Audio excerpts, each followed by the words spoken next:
Ole Miss, your daily podcast on the Ole Miss Rebels. Part of the Locked On Podcast Network, your team every day.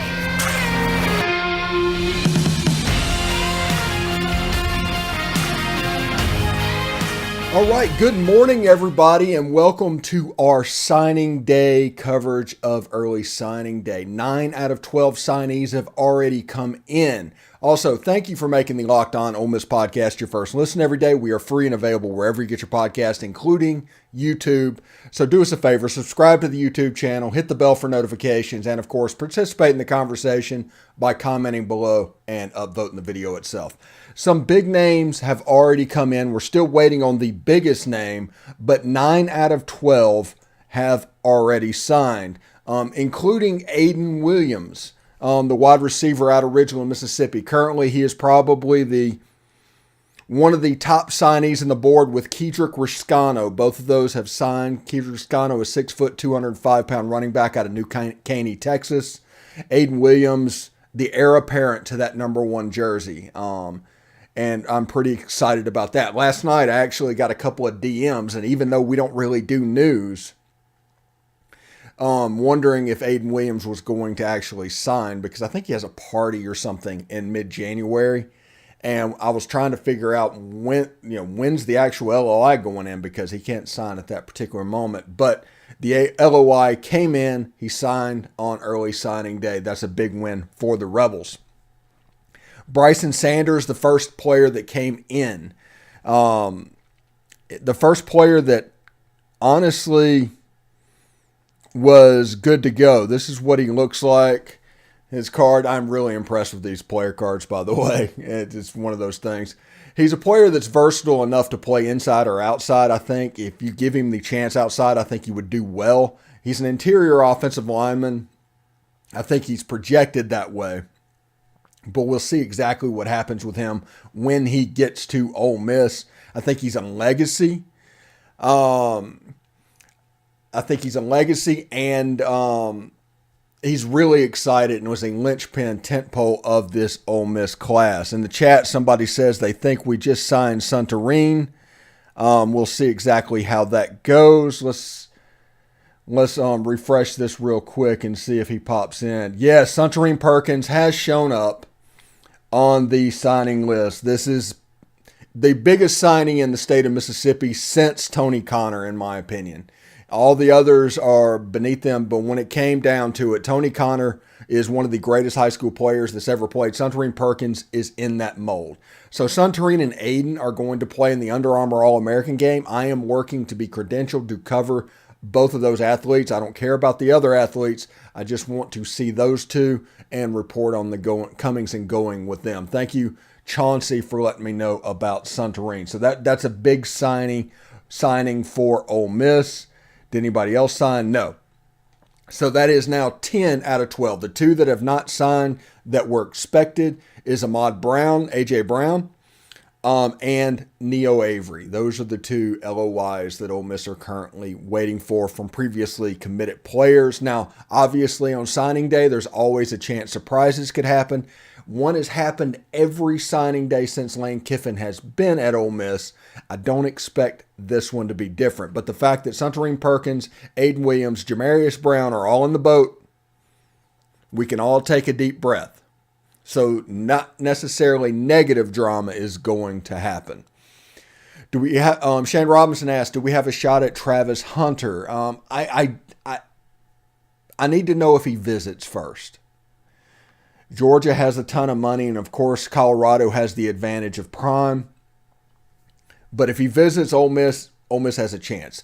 In recruiting, in the transfer portal, follow the visits. If a player does not visit your school, and especially officially, that player is not coming to your school no matter what they say. It's the Cam Akers deal. If they don't go, don't count on them. So if Travis Hunter gets to Oxford for a visit, I'll start to pay more attention to it. But right now I'm assuming Georgia and Colorado are the leaders in the clubhouse. We're going to have Mike Huseman on after signing day as the transfer portal ramps up. As we're doing live streams with each of our transfer portal commits, whoever comes, which theoretically, after signing day, it could really take off and really accelerate before Ole Miss gets down to Houston for the Texas Bowl. Also, pregame show for the Texas Bowl. We're going to do a pregame show. There will not be a postcast for the Ole Miss Tennessee basketball game. We'll probably talk about that on the Ole Miss pregame show before the Texas Bowl, and we'll have a postgame show as well. So these are the commitments that we have at this moment.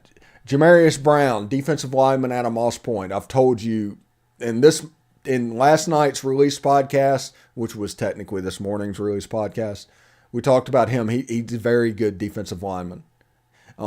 With Suntarine Perkins, Jamarius Brown, they were able to control the Mississippi-Alabama All-Star game. Realistically, what ballpark number did we pay Perkins? I don't know. I do not want to guess. I'm assuming it's up there because I think he's potentially the best college football player in America this year. Now, he doesn't have a fifth star. He doesn't have all of that stuff, but you have to take into account this guy is a football player, a legit football player. And I think that needs to be taken into account. People are going to guess about it, but I just don't really want to guess about that number. We all admit that he is getting paid, and he is getting paid quite well, but through NIL, I just don't want to hazard a guess at that because it's could be more problems than it's worth, honestly. Javonte Connor from Kernersville, North Carolina. Tight end, 6'4", 220 pounds. This is a kid that was going to high school in Alabama. And in Alabama, he was a really good player. But when he moved to North Carolina, his recruitment kind of got stunted. And it's hard to even find a photo of him, as you can see above. And he's a really good player. If you watch his film in Alabama, he's a really, really good player. He's a Evan Ingram type tight end. And I expect him to flourish pretty well in this offense. If you look at the tight ends that Ole Miss are recruiting, that should give you an idea of what they're thinking at the tight end position. So I really like Javonte Connor. He's only a 3-star, but that's, like I said, because he moved from Alabama to North Carolina, and that kind of stunted his recruitment. But I expect him to do really good things for Ole Miss in the future. Now, if you look at Daniel Demery, I've heard rumors about him potentially in junior college. I do not know. I don't know where he's going to be. I know he's a really good player. If you watch his film, he has extreme Tysheem Johnson type ability. That's the way he plays the game. Ladarius Tennyson, he's a hyper-aggressive safety. Really, really good player, and the guy just makes plays back in the backfield. Looks like Maryland is making a hard push at Neo Avery. Do you think we hold on? I do not know. That is always going to be a weird recruitment with that kid from Maryland and the home state school making a hard push for him. It could happen. Maryland does have Under Armour money behind them. We always joke about Oregon and Nike money. Maryland has Under Armour money behind them.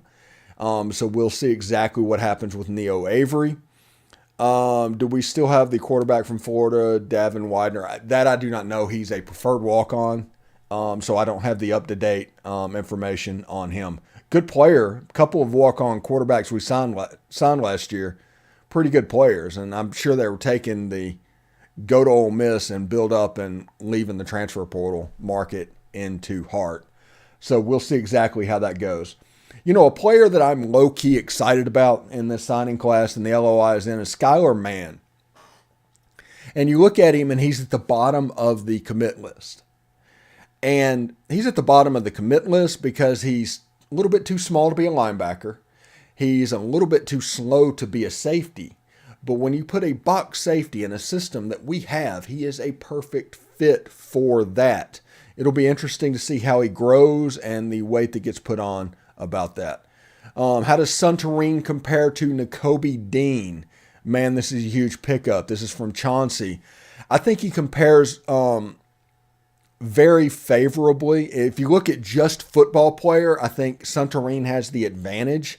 At linebacker, Nakobe might have the advantage, but the versatility puts Santorin over the top. That's the reason I compare him to Tony Connor, because of all the stuff he can do. If you look at the state championship games of players historically that just have to do everything and just will their team to win, you look at him. You look at J.J. Pegues for Oxford High School when he played quarterback in like 6 different positions to try and will the Chargers to a state championship.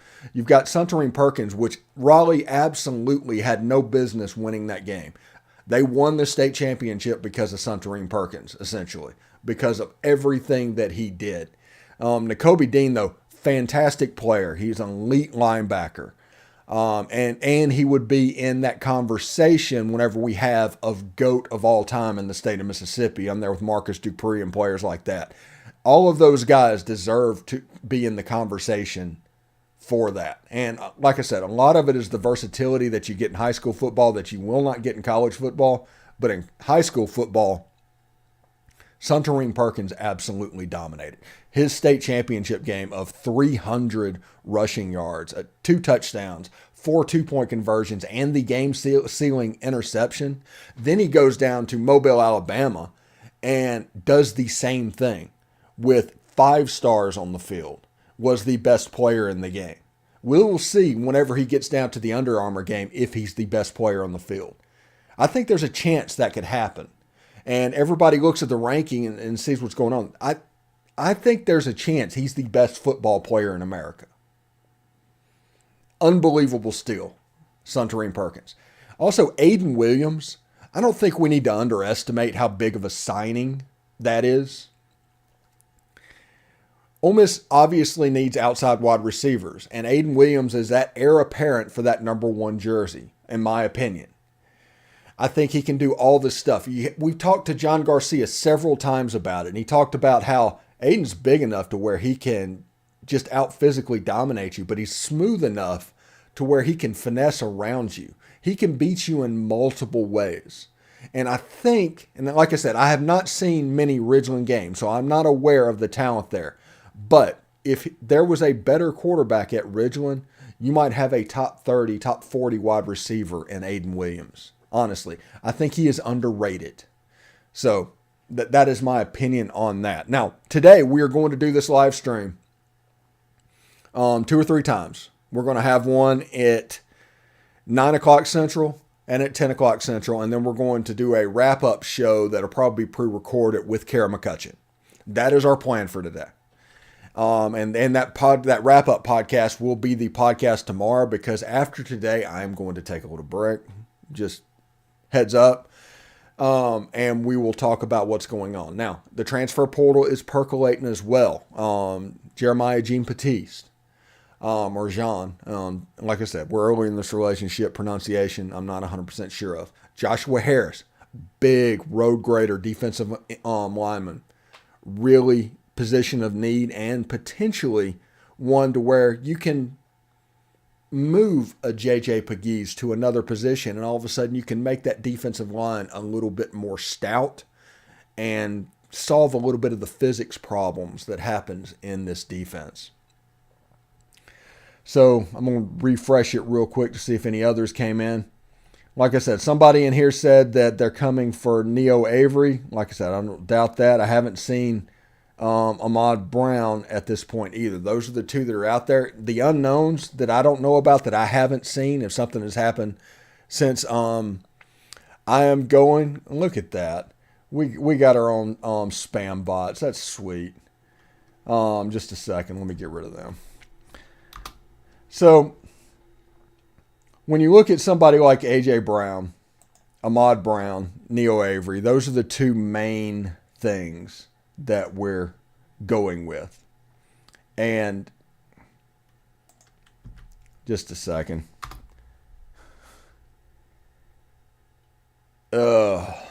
Chats are annoying.